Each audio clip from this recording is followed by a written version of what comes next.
Welcome to the Seattle Investors Club podcast with Julie Clark and Joe Bauer, where we share the nuts and bolts of real estate investing from our 20-plus years in the industry. Sit back, relax, listen, and immediately take action. Are you ready? Here we go.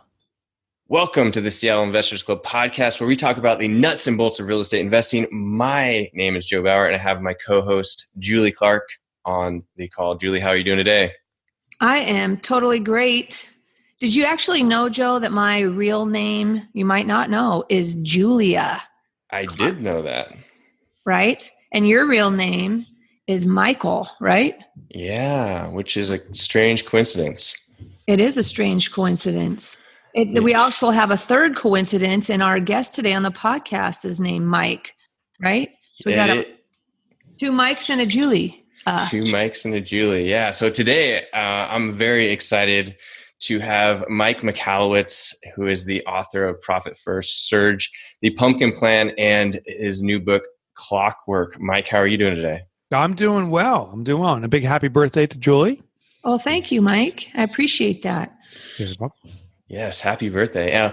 Well, I'm incredibly excited to have you on the podcast today, Mike, because Profit First has changed the way that we've done business. So I thought it'd be super cool to have you on, and hopefully it can help change other people's businesses that are listening to this podcast. So thank you. I would say, guys, my joy. This is going to be probably, out of all the podcasts we've done, everybody who's listening, all our podcast land people, the most important one. So hopefully you guys have your pens out, take some notes, because we're always talking about business and how to improve in our business, but none of that matters if you don't have any money to run your business, right? And I actually was an accounting major in college. What? Yeah, I was. Shut the front door. Yeah, heck yeah. And, Mike, as far as I can tell, makes accounting fun, So I'm excited to hear your twist. It's not really an accounting system. I think I read that. That's just more of a plug-in, right? Yeah, it is. But when you said accounting fun, it's like an oxymoron, like, the old jumbo shrimp type thing. Exactly. Yeah, hopefully, I don't know if it's going to be fun. It'll be far easier than you've ever experienced. And it is a plug-in, meaning it doesn't replace accounting. It simply makes accounting cash flow management components so easy that the accounting almost takes care of itself. Hey, cool. We know we love that, because all of you who know my partner Joe Bauer knows that he loves systems, right? And absolutely. So, talk about an easy system for one of the most tedious tasks that you could have on your plate. Here we go with Profit First. Yeah, absolutely. And Mike, I'd love to hear more about who you are. Where did you grow up? What are some key moments that shaped you? So if you could share some of your background, your story before we get into Profit First, I'd love to hear that. Yeah, sure. So my name is Mike, as you figured out. My real name is it's actually unpronounceable. It's as a space alien. It's Zickblickbottlor, and so I just go by Mike. Just like you go by Joe, even though you're Mike. We all have that other weird name that's our real name. I got to tell you guys what I can't stop thinking about when we're joking about all this stuff right now. Have you guys seen Monsters University, that kids animated movie? No. And the green guy on that movie is named Mike. And That's his right. name's Mike Michalowicz or something like that. Yes. Right? Yes. I gotta say, I've heard of it, and people are like, "Oh, you're the green monster." I'm like, yeah. "What?" So I think that is me. That's my alter ego. You know what? My doppelganger. Like him. My doppelganger, and ironically, I look a little bit like him.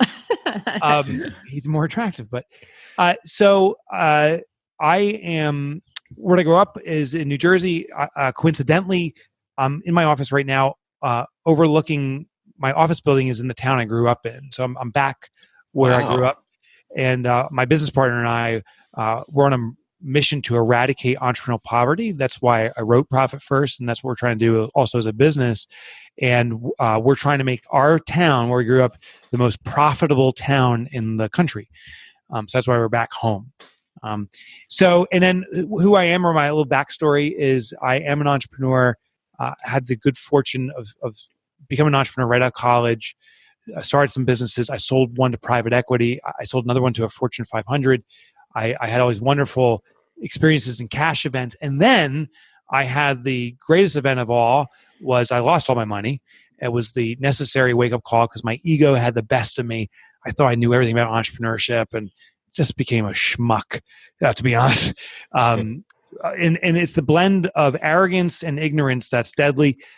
I started a third business as an angel investor, starting all these different companies, and just had no clue what I was getting into, but thought that I was so smart and used all my money trying to fund these businesses. So when I was in my mid-30s, I became a millionaire, and then I also lost all my money and was on the verge of bankruptcy only 2 years later. And that became a restart for me. I was ashamed and embarrassed of how I destroyed myself financially, the damage it caused my family. We lost actually our house and our cars and our possessions. And it was a devastating period. But what I found was interesting is it triggered a question in me about what am I going to do now? And there's a question that says, if you have all the money in the world, what would you do? It's a very interesting question because it's the ultimate freedom. If you didn't have to worry about money, what does your heart sing out to do? It also traps you because it assumes you need all the money in the world to do what your heart sings out to do. But what I found when I had no money to my name, I could ask that same question by simply saying, with no money in this world, what do I want to do? And when those answers were the same, I always wanted to be an author one day. And now that I'm starting anew, I said, you know what? This will be my vocation. I started to write business books specifically to address all the mistakes I made in my own business and hopefully serve other people that way. So today I'm an author. I've written multiple books, Profit First being my most recent. And that's what I do, hoping to eradicate entrepreneurial poverty. I love that. Entrepreneurial poverty. That's a term that is, right in your face, I think, and so true, right? I haven't heard that term, I guess I'd say. So, or maybe I'm trying to ignore it. Maybe that's. Well, you know what the reality is. So it's. I call it entrepreneurial poverty. I don't know if it's a term that's existed, but here's what it is, and I suspect both of you can relate to it. The day you start your company, the first day, all of your friends who aren't entrepreneurs look at you and say, oh my God, you're a millionaire now. Oh my God, you don't work at all. You just sit back and drink Mai Tais and margaritas and you make millions. And they think by becoming an entrepreneur that we are extraordinarily wealthy and have total freedom of time. Now, the interesting thing is that's our goal, but the reality is as entrepreneurs, most of us work redonkulous hours, exhaustive hours, and we're not making a dime. The business may be making money, but we're not taking any money. And that's what entrepreneurial poverty is, this misperception of success and wealth and freedom when we're really entrapped and impoverished. Right. Yep. That is absolutely true. I mean, my family grew up, my dad owned his own business. My dad owned a pharmacy. And after, I'm reading your book and things like that, I'm like, holy shit, that was like totally my dad, And here I am, very much so, potentially could be on the same path to that, right? Entrepreneurial poverty is industry agnostic. You can be a pharmacist, you could be a manufacturer, you could be a service provider, you could be an internet marketer. It doesn't matter what you do. This is a common entrapment. And there's a lot of kind of behavioral, I shouldn't say flaws, but just behavioral principles that we follow as humans that kind of keep us trapped in this mindset. Most entrepreneurs are very focused on growth, rightfully so. You need to do that. But we negate or forget about profit. So we grow at the compromise of a healthy business. And that's one of the root problems. And we always think the solution is more growth. We're like, I'm not making any money. I need to grow more. Not necessarily. We need to focus on what intrinsically in your business is making profit and grow that, not just grow everything. One of the questions I had written down here to ask you was, maybe understanding the difference between business versus business profitability. Some people can be really good businessmen. Like I think your point was that you know how to run your business and you're focusing on running your business, but you have no clue about focusing on your business profitability. And you're not watching that. You know how to run, your business really well and keep everything going, but you have no idea, or you're skipping over that business profitability review, I discovered Maslow's hierarchy of needs about 5 years ago. I mean, it's been around forever, but me personally, I first was turned on to it about 5 years ago, and I've been studying ever since. And I now see a correlation between Maslow's hierarchy of needs and a business's hierarchy of needs. Now, Maslow says we have physiological needs at the foundation of humanity. Like if you don't have food, water, oxygen, that's the only thing that matters. If we're deprived of those things, that will become our sole attention. But once we have that, we go to the next level, which is like shelter. Like we need a roof over our head to protect us from the elements. Above that, once we have shelter, then we seek companionship, love, family. Above that, you can keep going up to self-actualization. And business, I think we have the same hierarchy of needs. The foundation, I believe, is sales. Like if we don't have a single sale that comes into our business, all that matters is a sale. Like if no money is flowing into our business, we are starving for sales. So we get into this mentality of sell anything to anyone. The thing is, that's the oxygen for a business. You need sales to breathe, but it's not the nutrition for a business. That's what profit is. Profit is the food and water level. So yeah, once you have oxygen coming in, that's good, but now we need to nourish this business. We need food, sustainability. Without it, we'll starve to death. Yet most businesses just try to keep on breathing more oxygen. Like, right. Oh my gosh, I'm starving to death. I need to breathe more. I'm starving to death. I need to breathe even more. So they keep on trying to sell their way into a nutritious kind of healthy business, and they'll never get there. And they can in our business, in the real estate investor world, I think to put that as connect it directly to what we do is that I think what happens is people buy these properties. They need to buy. And they say, well, I'll take less profit margin on this one because I got to keep my crews going. I'll take less profit margin or take a little extra risk on this one. Like you say, that's like sale. In our real estate investor with flipping homes and things like that, it's buy, and maybe take less of a profit margin, because it's in some ways the same thing as a sale, right? It's the product that we need in order to make that sale. Does that make any sense what I'm saying? It totally makes. I mean, it makes sense. Like I understand what you're saying. It doesn't make sense because it crushes business. There's a saying in the entrepreneurial community. They say, I lose money on every transaction, but I'm making it up on volume. Right? So exactly. Right? So it didn't work this time, but if I do more of it, of what's not working, that'll save me. And of course, it's when we see it from that way, it's ridiculous. It actually digs us deeper into a hole. That's what drives me crazy about our business. You hear people saying, yeah, I do 100 deals a year. Or I do, I'm like, well, so what? How many of them make money? We do way less deals, but we do the ones that make money. So that's the human ego. We see that all over the world. I remember once someone emailing me and say, I'm crushing a business. I have 30,000 Twitter followers. And I didn't even know how to respond. I was so stunned. I'm like, okay. but it's kind of the how big is it contest. It's this big, we're waving our genitalia contest. It's like so stupid.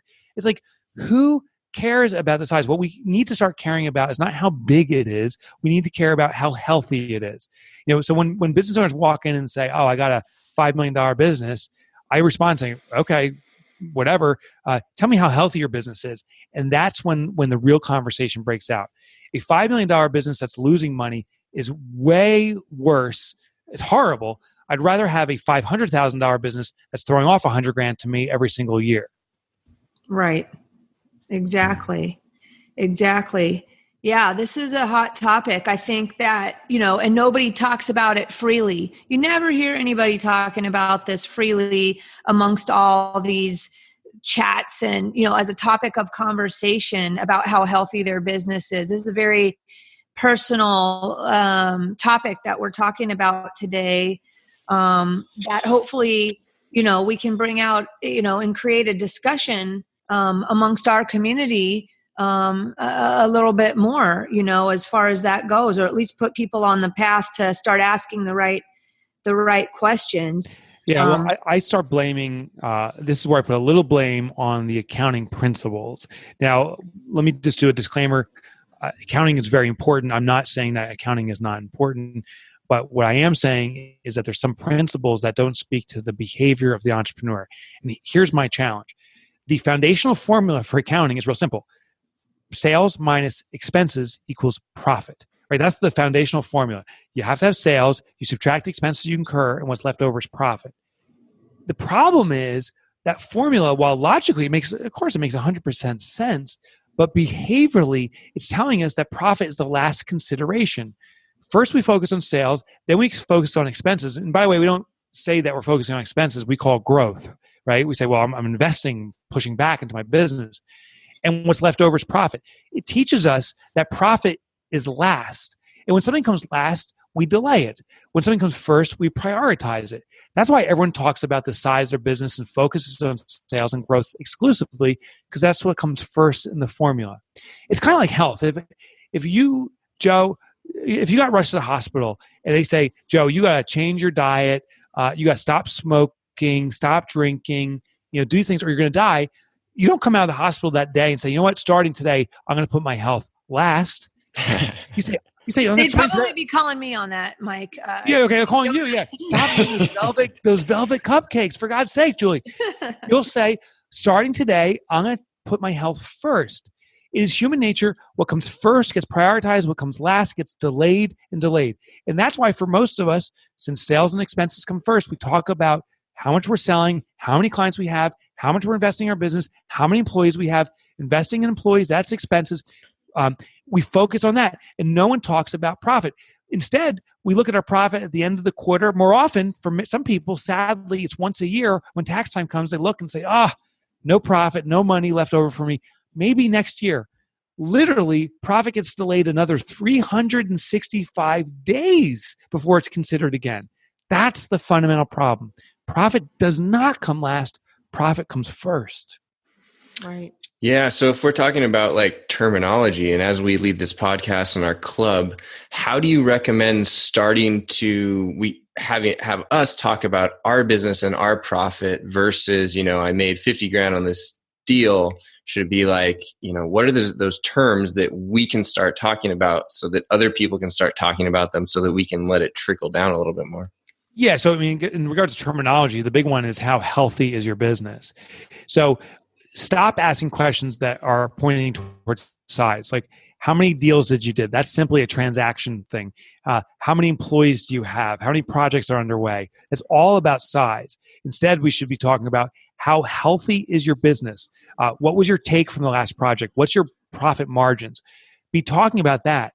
Because right now, if everyone talks about size, that becomes the metric that we measure and compare each other against. If someone else did 3 million, I said, I got to do at least 3 million. Maybe I can do 4 this year. And then they hear that I'm trying to do 4 and they're like, well, maybe I can do 5. And we start this natural competitive spirit around revenue. And that's the mistake. I think that's human nature to compete. We want to keep that going. We just need to compete about something that benefits us all. It's around profitability. So focus on health, profit margin, productivity, results from a project, the income, the profit per project. That's the terminology we need to use. Gotcha. That is all good stuff. I was reading in your book, you use the word, you say, work with your natural tendencies, not against them. What exactly does that mean? Yeah. So it's interesting when you talk with most accountants, and they rightfully say this. They say, never look at your bank accounts. When you want to know the health of your business, the biggest mistake is to look at your bank accounts because they're highly transactional. There's money coming in and going out. So they're not reflective of your business's cash situation. They said instead, look at these 3 critical documents: your income statement, your balance sheet, and your cash flow statement. Tie those in together. You should have other metrics that like your KPIs, that's your key performance indicators, your budgets. There's a couple of accounting metrics like the OCR, which is the operating cash ratio, the inventory turns, another very popular one. They tell you to look at these things. And the reality is, at least my natural tendency, I realized, was I didn't know how to read those documents. I would try to fake it, but quite frankly, I'm not interested. I don't have the time. I'm going to log into my bank account and follow a real simple system. It's called my gut. And if I had money, I know I could spend or invest it. And if I didn't have money, I would panic and then try to collect or or sell something to somebody. So what I want to point out in the book is, even though accountants for 300 years now have been trying to get us to read documents and stuff, we are not logical beasts. We're not Spocks. We're more Captain Kirks out there. We are much more in the flow of the moment, our natural tendency is to look at our bank accounts. So instead of trying to change who you are, which is nearly impossible, instead use a system that leverages that natural behavior. We need a system that works with our bank accounts. We need a system that allows us to continue to log into our bank accounts every day if we want to and know the exact state and health of our business. And that's what I did with Profit First. That's why I call it Profit First, an accounting plugin. It doesn't replace accounting. Accounting still works behind the scenes. But your natural tendency, if it is to log into your bank accounts, Profit First puts a system in your bank, and any bank in the world will set up a system in your bank. It's very simple, that pre-allocates money to its intended purposes, so you know exactly what money is being used for what purpose, and you can run your entire business, at least the cash flow of your entire business, off your bank accounts. What would be, I know there's some 4 core accounts, I think, that you use in Profit First. Can you tell our listeners what those would be so they get Yeah. So in the original book, I called it the Core 4. I since have revised and expanded the book, and it's now the Foundational 5. I had to keep that alliteration and rhyme going on. But here's what the Foundational 5 accounts are. I believe every business minimally should have 5 bank accounts. And one of the tips here is whatever bank you work with today, if you like them, keep working with them. You have a good rapport, that's great. Here's what they are. First account is a checking account, and we're going to call it income. Its sole purpose is called a depository account. That means any money that flows into your business goes into this account. It acts like a serving tray. The analogy I use is Thanksgiving dinner. Like, Julie, Joe, when you celebrate Thanksgiving, I suspect that turkey comes out of the oven, but what happens next is the host doesn't say, hey, everyone, grab your knife and fork. Everyone for themselves. Just fight for that turkey. We're leaving it on the serving tray. Fight. Carve it up yourself. No, of course you don't do that. Someone, the hostess, carves the turkey, and then they apportion it to every plate. Everyone gets a serving. Of course, the reason behind this is so obvious, is so that everyone can eat something. Well, the same thing is with our business. The income account acts as the serving tray of cash. It's a cash turkey, if you will. Our business will never eat off of that tray anymore. It's a serving tray. But what we will do is allocate money from that account to other plates. So we carve off pieces, portions of it, and put it on a plate so every part of our business has enough cash to survive. Now, here's the other parts of the system, the other 4 accounts. Income being the first. The next one is the profit account. This is often a savings account. And the intention of this account is to first allocate your profit, hence the title Profit First. Money flows in your business. We're going to take a predetermined percentage. You determine it, but it could be 1 or 2% as your business gets healthier and healthier. It could be 5, 10, 20%. I know a business now doing 60% profit. That they're an outlier, but it could happen to you. So a portion of that percentage of the income goes toward profit. Next account is called owner's comp. This account is used to pay the salary of the best employee your company will ever have, which is you, the owner. No one works as hard as you. No one's as dedicated to the business as you. No one is a good salesperson or operator. Like, you are literally the best employee. The problem is most owners don't pay themselves or don't pay themselves adequately. And then we start to resent our business. We're scrambling to pay our employees and we never pay ourselves. We start to loathe our business. So we're going to start paying the true best employee, the owner. This is different than profit. Owner's comp is the lifestyle, if you will. It's the salary of the owner. And profit is a bonus above and beyond. It's a cash distribution that's distributed every quarter, maybe every year, but I suggest every quarter. That's above and beyond salary. It's a reward for being an equity owner in the business, having the courage to start the business. Owner's comp is a salary for being an employee in the business. 2 more accounts. Next one's called tax. I know, or I believe, everyone has started their business for a couple of reasons. One of them, surely, is for financial freedom. We became entrepreneurs to have a lifestyle of that's financially free. We don't have to worry about costs. And yet, when tax time comes, so many of us are terrified of the tax bill. Like, how am I going to pay this? It catches us off guard. Well, the definition is financial freedom is not worrying about that. So we're going to have the business worry about it.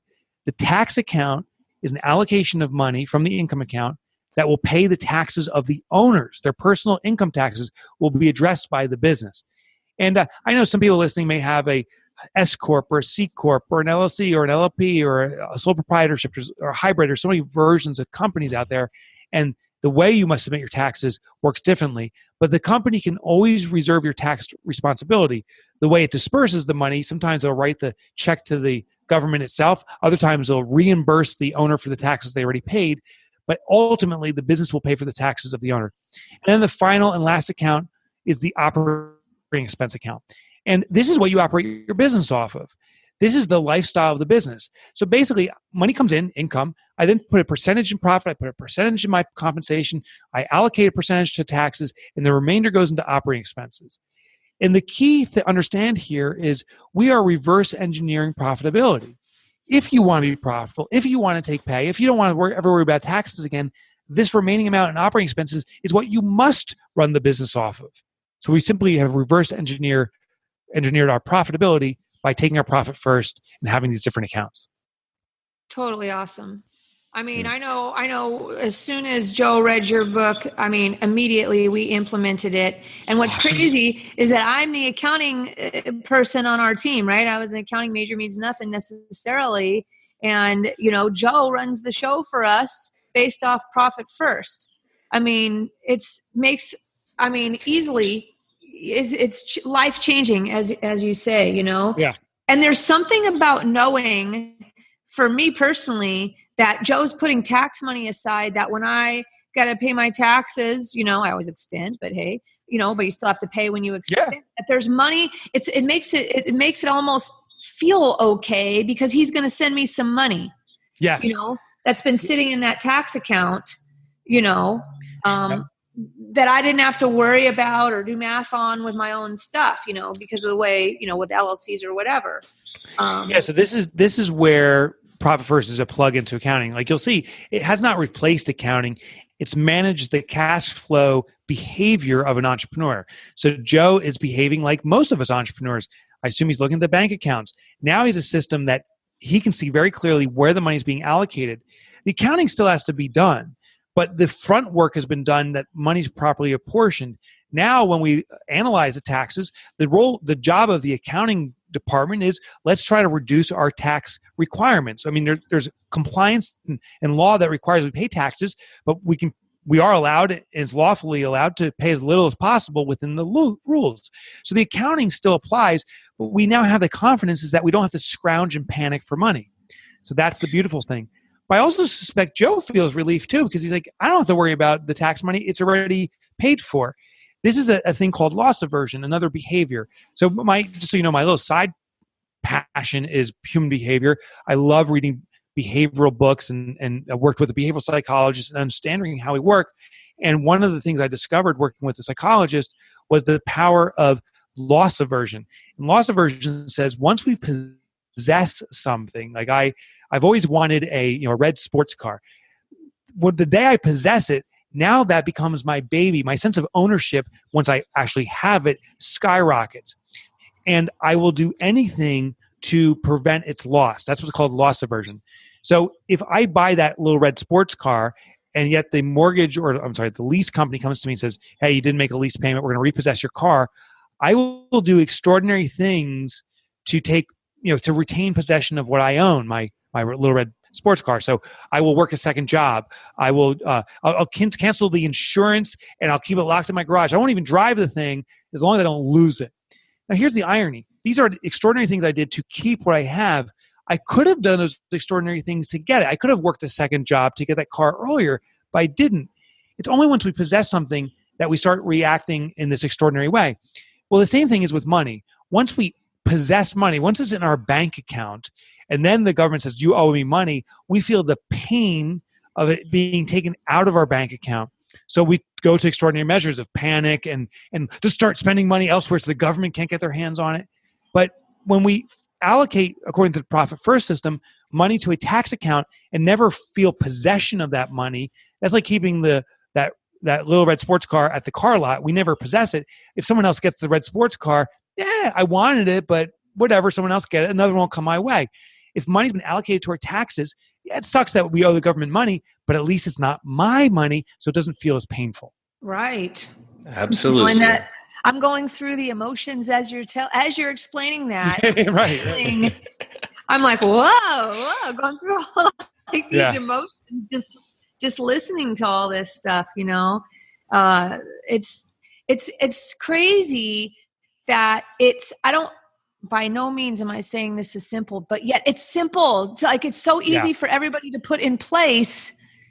It's crazy how it will just change.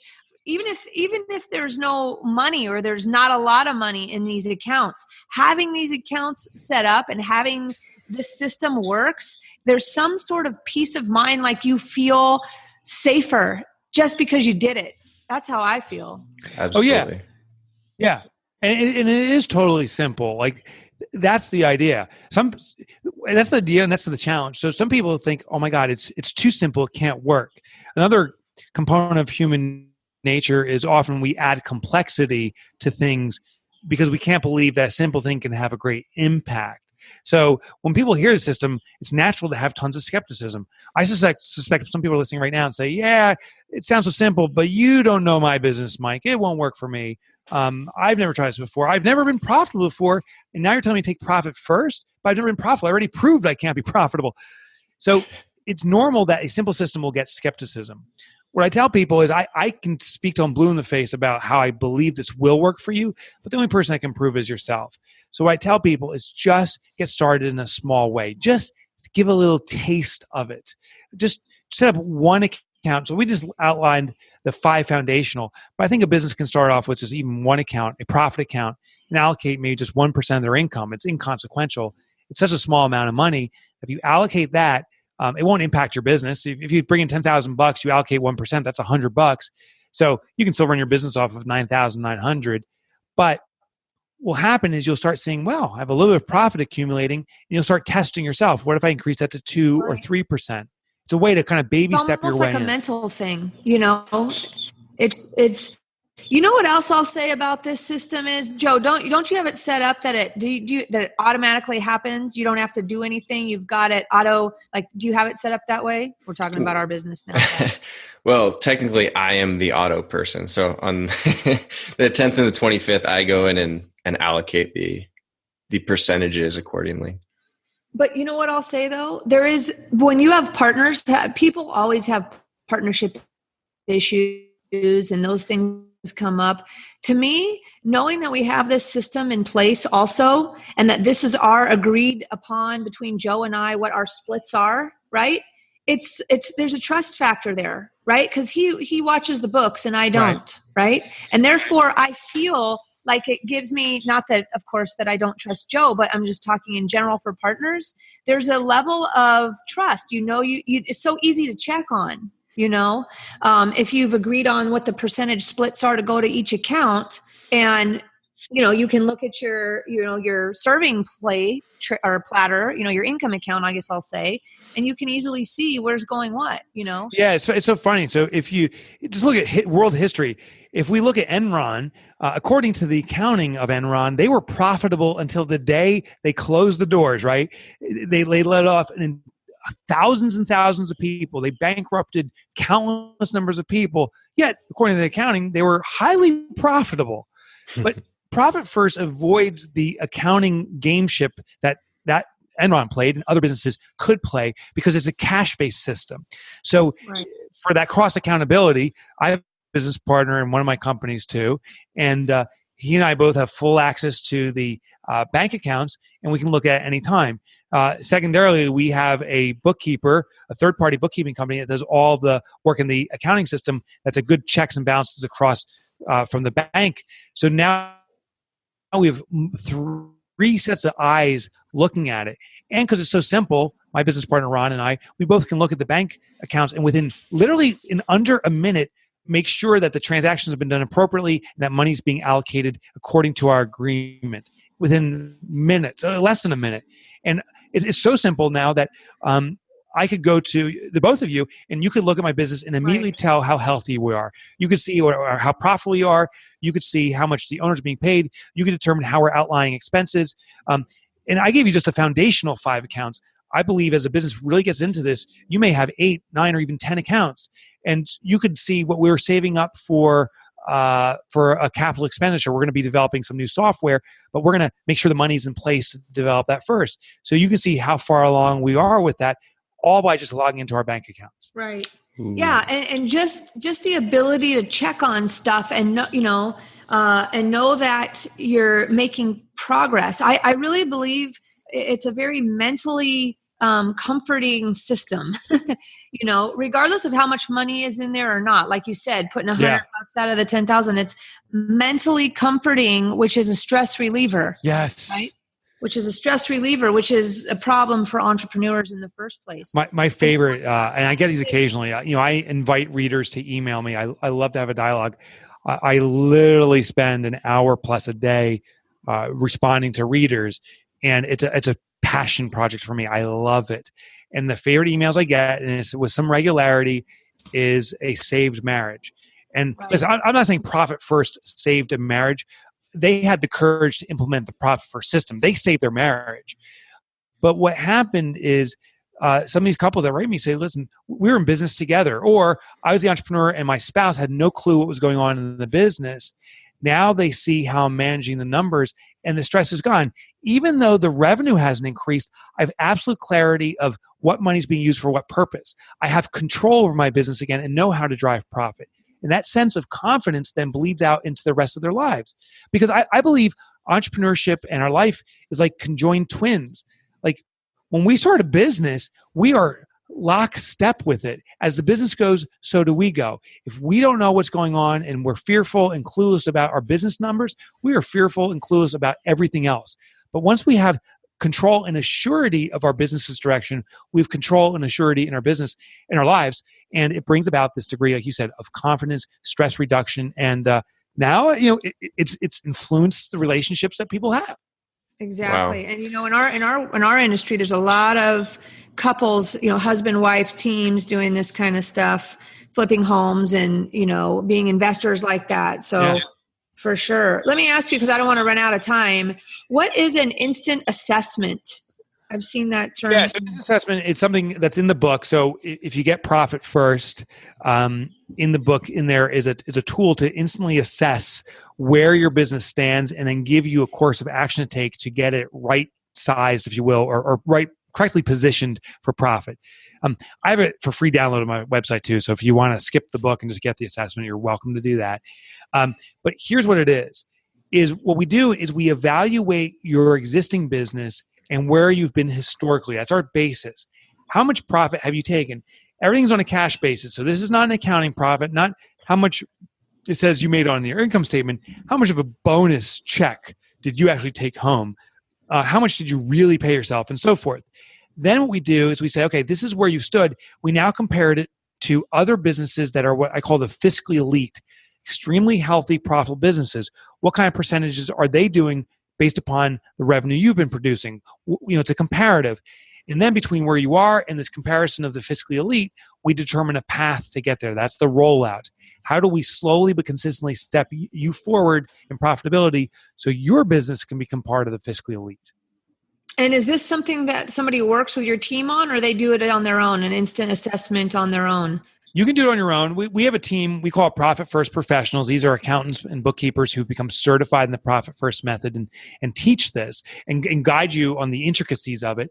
But you're welcome to do it alone. When I wrote Profit First, the goal was I just want to give everything to the reader so they can get going on this. If they want further professional help, we have the team ready, willing, and more than able. But you can do this on your own. The goal is just to get started. Let me ask you another thing. So when a lot of people come to us and they're just getting started in the real estate business. Some people have money, some people don't. But when you're first starting out, obviously every company needs some sort of seed money, some sort of capital infused from the beginning, right? Yeah. I would think, most likely.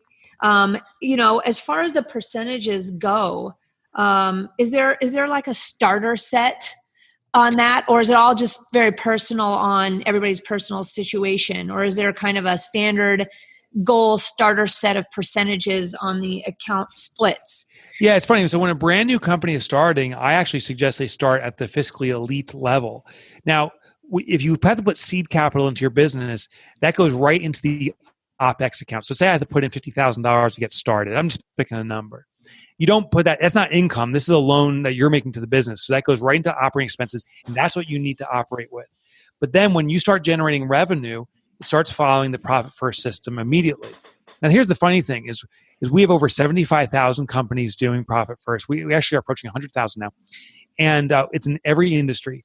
I found brand new businesses that start with the target allocation percentages of the fiscally elite, the ideal numbers. They don't know better otherwise. Right. So the first deal they get, they say, oh, I guess I got to throw off a 10% profit. Oh, I guess I got 10% more. It's got to go to me. I guess I got to do this. They just assume that's the standard. And since they don't know better, they do it. Yeah. So the great irony is if you're starting out, start off right, and that's the way you'll live in most cases. Can you tell us what those percentages are, or do we find that somewhere on your website? Yeah, I'll tell you where to find my website because it depends on your revenue, your targeted revenue range. It changes over time. So it could be 10% profit if you're around $1 million in revenue, but it could be 15% profit if you're doing $5 or $10 million of revenue. So, and I have about 7 categories. So you got to look through it. You can go to my website. Can I share the domain? Yeah, let's do it because you know what? We're getting ready to wrap up anyways. I'll give you a couple of things. It's MikeMichalowicz.com. That's my name. I realize it's long and Polish and extremely hard to spell, actually impossible to spell. My wife still struggles with it, just to give you a heads up. So here's the dealio. My nickname in high school literally was Mike Motorbike. The great irony is I never have ridden a motorcycle, but I was Mike Motorbike. So if you go to MikeMotorbike.com, I'll forward you onto my website. The other way is if you like to use Google, type in my first name, Mike. I'm sure you know how to spell that. Hit the space bar and type in Mick, M-I-C. So Mike Mick, and you'll see this long Polish name drop down by the time you push Mick in, and that's me. Pick it. It'll bring you to my website. On the website, there's a resources section. All this stuff is for free download. You don't even have to register or sign up. Every book I've written, you can get not all the chapters, but free chapters, so you can explore it before you decide to buy it or not. And if you do choose to subscribe, I was an author or a columnist, I should say, for the Wall Street Journal for a few years.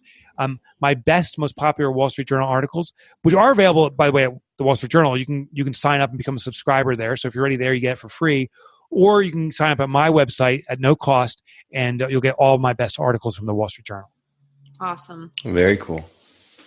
Joe, I think that we should start with some, at the SIC meetings, maybe some monthly awards for a healthy business. Yeah. Redefining what a healthy business is and buying and giving our club members some of Mike's books as a reward for operating healthy. What do you guys think about that? I love it.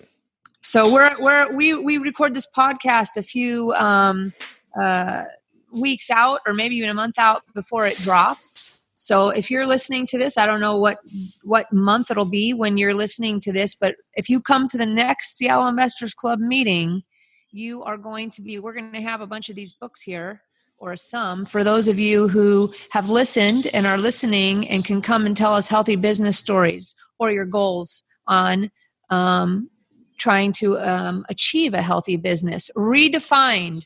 None of this BS guru stuff with however many deals you do and all that stuff. Joe and I'll be working on some definitions. Maybe we'll get Mike's help here. We'll get Mike Motorbike's help in helping us create a healthy conversation that we can continue on with all our club members and all our followers of Seattle Investors Club and all our coaching. This has been awesome. Yeah. And if you guys want to, if you're not in Seattle and you can't come to the club, check out SeattleInvestorsClub.com/38, and you can put that information that you have in the show notes, and maybe we'll be able to hook you up there as well. Exactly. Awesome. So how do they find this today, Joe? SeattleInvestorsClub.com/38? Yeah, you got it. Awesome. Well, Mike, cool. Good stuff. Thank you so much, Mike. Oh, Joe, Julie, thank you so much. This was a lot of fun. Yeah, absolutely. Absolutely. So like I said, guys, SeattleInvestorsClub.com/38. We hope you've enjoyed this, and I definitely recommend that you get the book Profit First, because it has absolutely changed our business. If you have any questions, let us know. All right. We will talk to you all later. Bye-bye. Thanks for listening to the Seattle Investors Club podcast. If you have questions that you'd like to have answered on the show, shoot us an email at info@seattleinvestorsclub.com. Now go out, take that action, and build that real estate business. Thanks for listening.